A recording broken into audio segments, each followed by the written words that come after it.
نحمده ونصلي على رسوله الكريم اللهم صل على سيدنا ومولانا محمد النبي الأمي وعلى آله وأصحابه وبارك وسلم۔ میری معزز خواتین و حضرات، سورۃ نساء کی آیت من یشفع شفاعة حسنة یکن له نصیب منها ومن یشفع شفاعة سیئة یکن له کفل منها۔ اس آیت سے معلوم ہوا کہ سفارش کی دو قسمیں ہوتی ہیں، ایک اچھی سفارش اور دوسری بری سفارش۔ اچھی سفارش کرنے والے کو ثواب کا حصہ ملتا ہے اور بری سفارش کرنے والے کو عذاب کا حصہ ملتا ہے۔ دراصل شفاعت کے معنی ہیں ملانے کے، اس لیے کسی کمزور طالب حق کے ساتھ اپنی قوت ملا کر اس کو قوی کر دیا جائے، یا بے کس اکیلے شخص کے ساتھ خود مل کر اس کو جوڑا بنا دیا جائے، اس کو سفارش شفاعت کہتے ہیں، جسے ہم اپنی زبان میں سفارش کہتے ہیں۔ اس سے معلوم ہوا کہ جائز شفاعت یعنی جائز سفارش کے لیے ایک شرط تو یہ ہے کہ جس کی سفارش کی جائے اس کا مطالبہ حق اور جائز ہو۔ دوسرا یہ کہ وہ اپنے مطالبہ کو بوجہ کمزوری خود بڑے لوگوں تک نہ پہنچا سکتا ہو تو آپ پہنچا دیں۔ اس سے یہ بات واضح ہو گئی کہ خلاف حق سفارش کرنا یا دوسروں کو اس کے قبول کرنے پر مجبور کرنا یہ سفارش سیئہ ہے، یہ بری سفارش ہے، اس سے بچنا چاہیے۔ اللہ جل شانہ ہمیں ہر غریب مسکین ضرورت مند کی سفارش کرنے کی توفیق عطا فرمائے۔ قرآن پاک کی آیت حَتَّى يُهَاجِرُوا فِي سَبِيلِ اللَّهِ، ہجرت کی کئی اقسام ہیں۔ ایک ہجرت دارالکفر سے دار اسلام کی طرف، یہ ہجرت تو تمام مسلمانوں پر فرض تھی۔ جیسے مکہ میں جو بھی اسلام لاتا اس کے ذمہ تھا کہ وہ مدینہ ہجرت کرے، جو ہجرت نہ کرتا تھا وہ مسلمان نہ سمجھا جاتا تھا۔ یہ ہجرت فتح مکہ تک رہی، پھر ختم ہو گئی، جیسا کہ حضور علیہ السلام نے فرمایا لا ہجرت بعد الفتح۔ فتح مکہ جب ہو گیا اور وہ خود دارالاسلام بن گیا تو اب وہاں سے ہجرت جو ہے وہ فرض نہ رہی۔ اور ہجرت کی دوسری قسم جو قیامت تک باقی رہے گی، اس کے بارے میں حدیث کے اندر آتا ہے کہ لا تنقطع الہجرہ حتی تنقطع التوبہ، ہجرت اس وقت تک باقی رہے گی جب تک توبہ کی قبولیت کا وقت باقی ہے۔ علامہ عینی رحمۃ اللہ علیہ اس ہجرت کے متعلق لکھتے ہیں ان المراد بالہجرہ الباقیہ ہی ہجرت السیئات، یعنی اس دوسری ہجرت سے مراد گناہوں کو ترک کرنا ہے، جیسا کہ حدیث پاک کے اندر بھی ہے۔ حضور علیہ السلام کا ارشاد مبارک المہاجر من ہاجر ما نہی اللہ عنہ، یعنی مہاجر وہ ہے جو ان تمام چیزوں سے پرہیز کرے جن کو اللہ تعالیٰ نے حرام کر دیا ہے۔ تو اصطلاح کے اندر ہجرت دو معنوں پر بولا جاتا ہے، جیسے میں نے عرض کیا، دین کے لیے ترک وطن کرنا، جیسا کہ صحابہ کرام رضوان اللہ علیہم اجمعین نے کیا، اپنا وطن مکہ چھوڑا، مدینہ ہی ہجرت کی، اور بعضوں نے پہلے حبشہ کی طرف بھی ہجرت کی، اور دوسری ہجرت ہے گناہوں کو چھوڑنا۔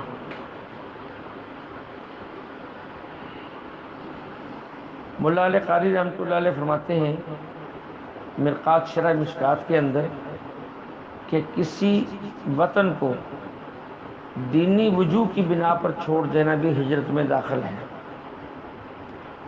اسی طرح صورت حشر کے اندر الذین اخرجوا من دیارہم واموالہم، کہ جو مہاجرین صحابہ کے بارے میں نازل ہوئی اس سے معلوم ہوا کہ اگر کسی ملک کے کفار مسلمانوں کو ان کے مسلمان ہونے کی وجہ سے زبردستی نکال دیں تو وہ بھی ہجرت میں داخل ہے۔ ہمارے اکابرین میں حضرت مولانا مفتی محمد شفیع صاحب رحمۃ اللہ علیہ فرماتے ہیں کہ ہندوستان سے پاکستان کی طرف منتقل ہونے والے مسلمان جو دارالکفر سے بیزاری کے سبب اپنے اختیار سے اس طرف آئے، یا جن کو غیر مسلموں نے محض ان کے مسلمان ہونے کی وجہ سے وہاں سے زبردستی نکال دیا، یہ سب لوگ شرعی اعتبار سے مہاجر ہیں۔ البتہ وہ لوگ جو ہندوستان سے پاکستان میں اپنی تجارتی ترقی یا ملازمتوں کی ترقی یا ملازمتوں کی سہولتوں کی نیت سے منتقل ہوئے، وہ شرعی طور پہ مہاجر نہیں کہلائیں گے۔ اسی طرح سورۃ نساء کی آیت وَمَن يُشَاقِقِ الرَّسُولَ مِن بَعْدِ مَا تَبَيَّنَ لَهُ الْهُدَى وَيَتَّبِعْ غَيْرَ سَبِيلِ الْمُؤْمِنِينَ نُوَلِّهِ مَا تَوَلَّى وَنُصْلِهِ جَهَنَّمَ وَسَاءَتْ مَصِيرًا۔ اس آیت پہ بڑی ہی توجہ دینے کی ضرورت ہے۔ امام شافعی رحمہ اللہ سے کسی نے پوچھا کہ اجماع حجت شرعیہ ہے، اس کی دلیل کیا ہے؟ امام شافعی رحمۃ اللہ علیہ نے یہی آیت پڑھی کہ یہ آیت اس پر واضح دلیل ہے کہ امت کا اجماع جو ہے وہ شرعی دلیل ہے۔ اب اجماع کا جو منکر ہے اس کی اس آیت کے اندر دو سزائیں بیان کی گئی ہیں کہ جو شخص حضور علیہ الصلوۃ والسلام کا اور مومنین مسلمانوں کا راستہ چھوڑ دے، اللہ فرماتے ہیں ہم اس کو دو سزائیں دیتے ہیں۔ ایک دنیا میں کہ ہدایت نہیں دیتے، اور دوسری سزا آخرت میں کہ اس کو جنت نہیں دیں گے۔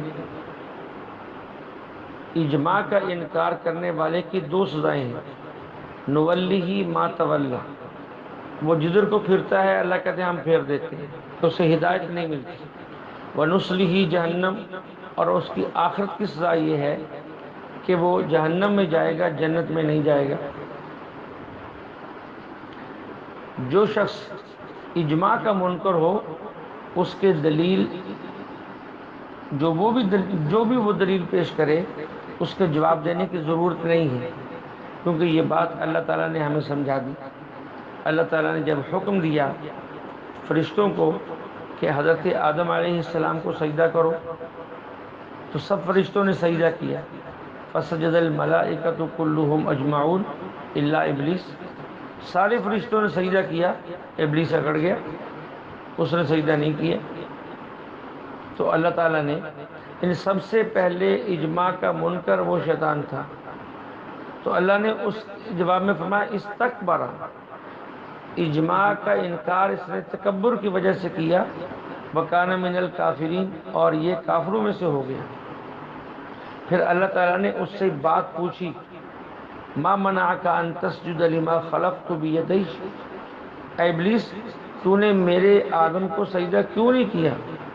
اب اس نے دلیل دی انا خیر من، میں اس سے بہتر تھا، خلقتنی من نار، تو نے مجھے آگ سے پیدا کیا جو اوپر کو جاتی ہے، وخلقتہ من طین، اور آدم کو مٹی سے پیدا کیا جو نیچے کو جاتی ہے، تو جو چیز اوپر جاتی ہے وہ افضل ہوتی ہے بمقابلہ اس چیز کے جو نیچے کو جاتی ہے۔ تو اللہ تعالیٰ نے اس کی دلیل کا جواب نہیں دیا، اور ہمیں بھی یہ سبق سکھایا کہ جو اجماع کا منکر ہو جائے اس کی دلیل کا جواب نہیں۔ اللہ نے پھر کیا فرمایا فخرج، نکل جا یہاں سے، دفع ہو جا یہاں سے۔ اس کو خوب ذہن میں رکھیں، جو لوگ کسی بھی اجماعی مسئلے کا انکار کر دیں ان کی دلیل کا جواب نہیں، بلکہ ان کے لیے وہی جواب ہے جو اللہ نے دیا ہے۔ انبیاء علیہ السلام کی اپنی قبر اطہر کے اندر، اپنی قبور مبارکہ کے اندر حیات پر امت مسلمہ کا اجماع ہے، اور اجماع امت کے منکر کو دلیل دینے کی ضرورت نہیں، بلکہ اللہ کی دی ہوئی دلیل اخرج کہہ کر ان کو اپنے صفوں سے نکال دو، صاف صاف کہہ دو کہ بھائی چلو ہمارا تمہارے سے کوئی تعلق نہیں ہے، یہ عجیب لوگ ہیں، موقع دھوکہ دیتے ہیں اور برسری ممبر کہتے ہیں کہ جی ہمارے پاس قرآن ہے۔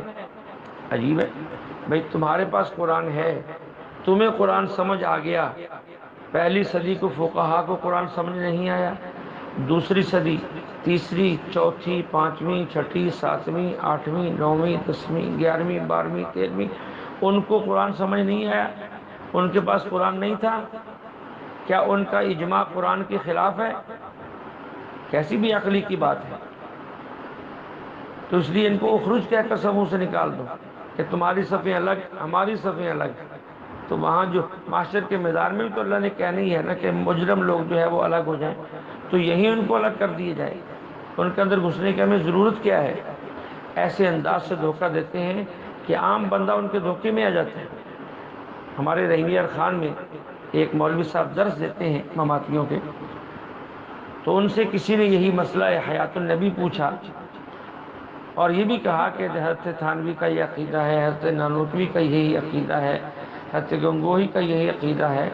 اب اس کا دھوکہ دیکھیں، کہتا ہے جی بالکل، حضرت تھانوی ہمارے بزرگ ہیں، حضرت مدنی ہمارے بزرگ ہیں، حضرت نانوتوی ہمارے بزرگ ہیں، حضرت گنگوہی ہمارے بزرگ ہیں، ہم اس کا انکار نہیں ہے، لیکن مسئلہ عقیدہ وہ ہوتا ہے جو قرآن کے اندر ہو۔ عجیب دھوکہ ہے بھائی، وہ بزرگ کیسے ہو گیا جس کا عقیدہ ہی قرآن کے خلاف ہے؟ ادھر اس کو بزرگ بھی مان رہے ہو، اس کو اللہ والا بھی مان رہے ہو، اسے ولی صالح بھی مان رہے ہو، اور ادھر یہ بھی ثابت کر رہے ہو کہ ان کا عقیدہ قرآن کے خلاف تھا۔ اب یہ ایسا دھوکہ ہے کہ عام آدمی سمجھتا ہے کہ بات تو ٹھیک کرتے ہیں، عقیدہ تو وہی ہوتا ہے جو قرآن میں ہے، اس کی عقل تو اس طرف جاتی نہیں، اور اس کی جاتی ہے، یہ اپنی عقل کو جان بوجھ کے نہیں جانے دیتا کہ جس آدمی کا عقیدہ قرآن کے خلاف ہو، حدیث کے خلاف ہو، وہ آدمی بزرگ تو بزرگ، وہ تو مسلمان کہلانے کا مستحق بھی نہیں ہے۔ تو اس لیے ان لوگوں کے دھوکوں سے بچنے کی ضرورت ہے۔ اور سورت کے آخر کے اندر پھر عیسیٰ علیہ السلام کے اس واقعے کو دہرایا گیا، وما قتلوہ وما صلبوہ ولکن شبیہ لہم، جس پر پوری تفصیل سے بات گزر چکی ہے۔ مسلمانوں کا عقیدہ عیسیٰ علیہ السلام کے بارے میں یہ ہے کہ وہ آسمانوں پر زندہ ہیں، قیامت کے قریب تشریف لائیں گے، حضور علیہ السلام کے امتی ہونے کی حیثیت سے امت کو پھر سے پیغام دیں گے۔ یہ اہل سنت والجماعت کا عقیدہ ہے۔ اللہ ہمیں صحیح عقائد پر جم جانے کی توفیق عطا فرمائے۔ جیسے یہ دھوکہ دیتے ہیں، ایسے ہی ہر باطل دھوکہ دیتا ہے۔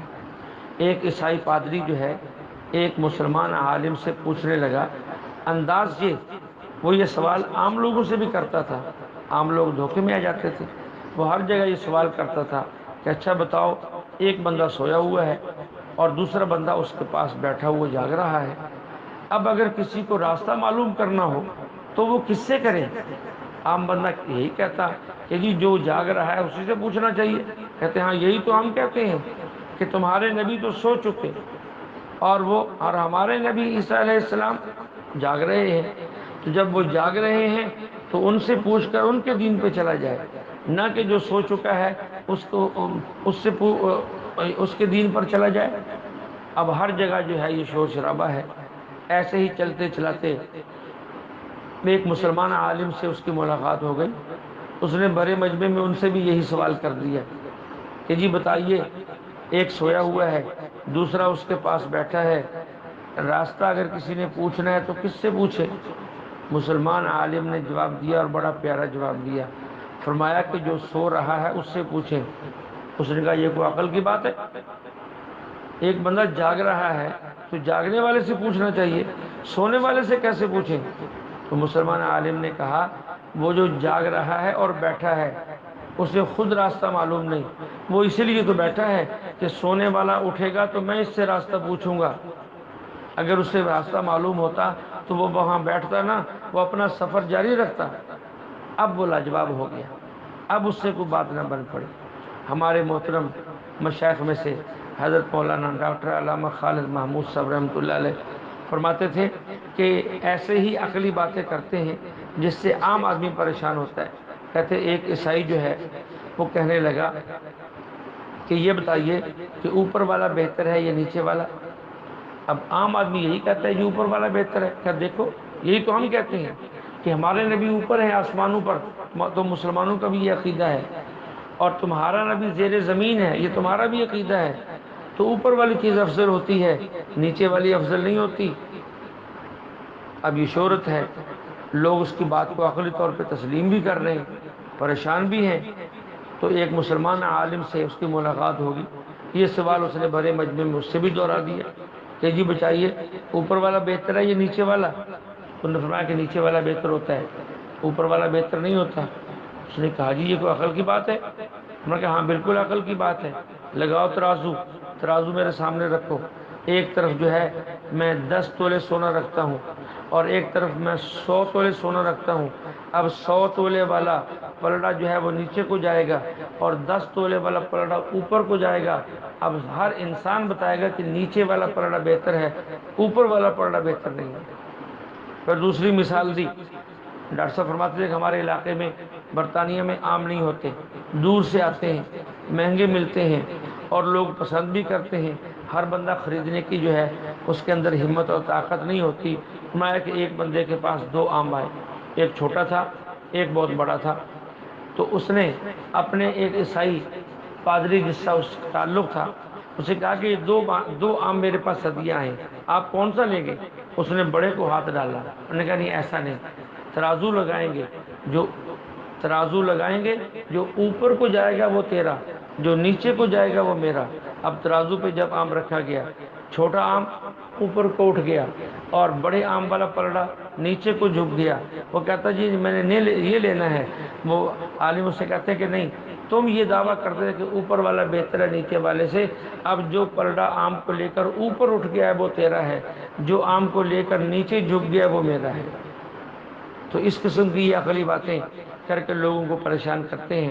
ایسے ہی ہمارے حضرت کاٹوی رحمۃ اللہ علیہ حجت اللہ فی الارض وہ فرمایا کرتے تھے کہ ایک یہودی جو ہے وہ کوفہ کے اندر آیا اور وہاں آ کر ہر جگہ یہ بات کرتا، جہاں دیکھتا 10-20 لوگ مسلمان موجود ہیں تو ہر جگہ آ کر جو ہے وہ اسی قسم کے سوال کرتا تھا اور آ کر کہتا جی اچھا بتاؤ اتفاقی بات بہتر ہوتی ہے یہ اختلافی؟ اب ہر سمجھدار مسلمان یہی کہتا ہے کہ اتفاقی بات بہتر ہوتی ہے.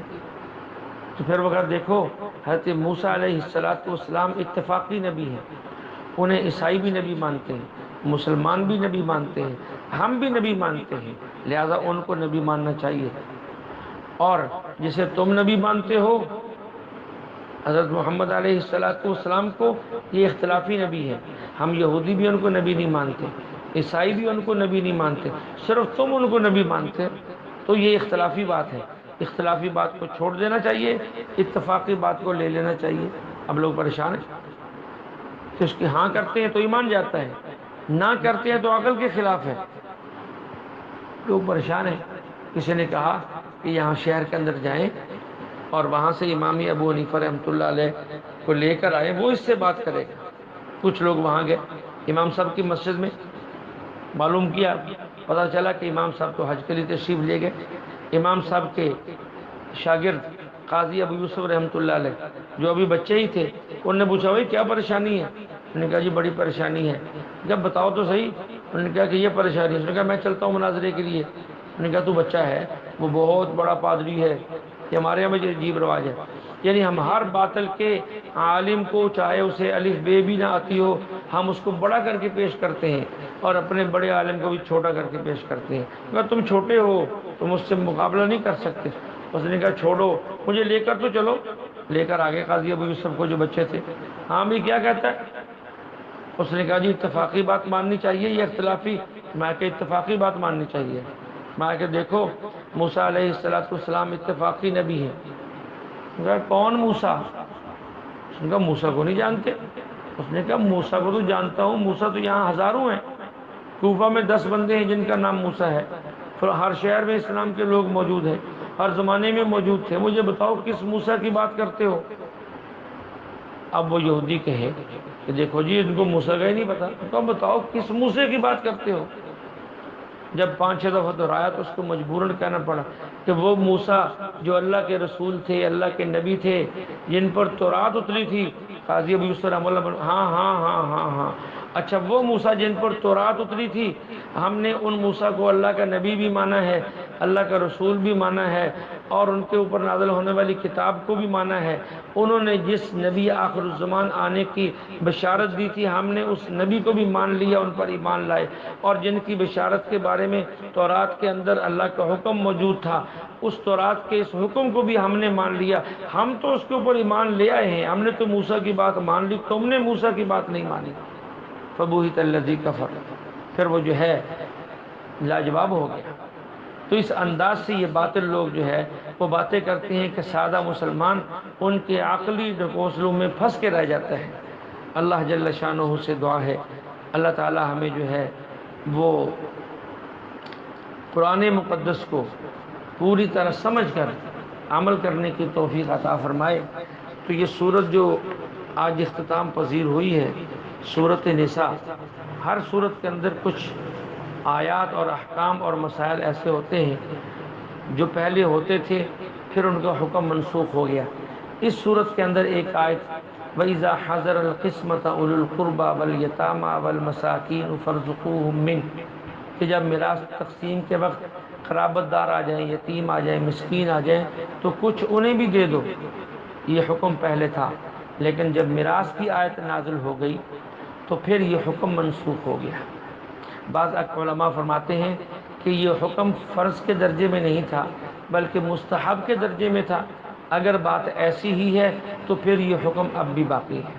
اسی طرح اس صورت کے اندر ایک آیت واللاتی یاتین الفاحشۃ من نسائکم فاستشہدوا علیہن اربعۃ منکم، کہ اگر تم میں سے کوئی برائی کرتا ہے اور تمہارے پاس گواہ موجود ہیں تو اسے کسی گھر میں کے اندر بند کر دیے جائے یہاں تک کہ وہ وفات پا جائے، اسی حال میں فوت ہو جائے، یہ اس کی سزا تھی۔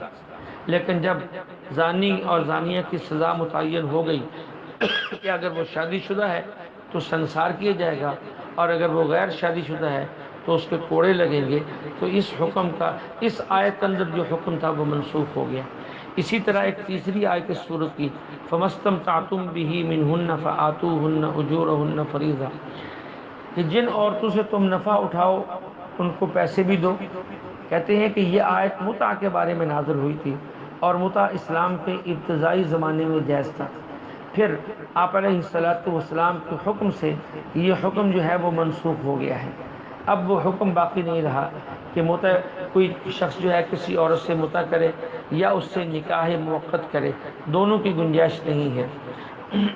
اسی طرح ایک آیت والذین عقدت ایمانکم فآتوہم نصیبہم، کہ پہلے یہ تھا کہ اگر تم نے کسی سے موالات کر لی ہے، کہ اس سے یہ طے کر لیا کہ زندگی میں میری کمی پیشی کے تم ذمہ دار ہو، میرے مرنے کے بعد میری میراث کے تم حقدار ہوو گے، اس سے موالات کہتے ہیں۔ امام شافعی رحمۃ اللہ علیہ فرماتے ہیں کہ آیات میراث نازل ہونے کے بعد یہ حکم منسوخ ہو گیا، لیکن احناف کے نزدیک یہ حکم اب بھی باقی ہے۔ اس لیے اگر کسی سے موالات کر لی اور ذویل اور قریب کے رشتہ دار ذویل فروز بھی نہیں ہیں، عصبات بھی نہیں ہیں، اور ذویل ارحام بھی نہیں ہیں، تو اس کے بعد آخر کے اندر جا کر پھر جس بندے سے موالات کی گئی تھی پھر اس کی جداد کا حصہ اسے مل جائے گا۔ اللہ جل شانہ ہمیں اپنے کلام کی پوری سوجھ بوجھ عطا فرمائے۔ وآخر دعوانا ان الحمد للہ رب العالمین۔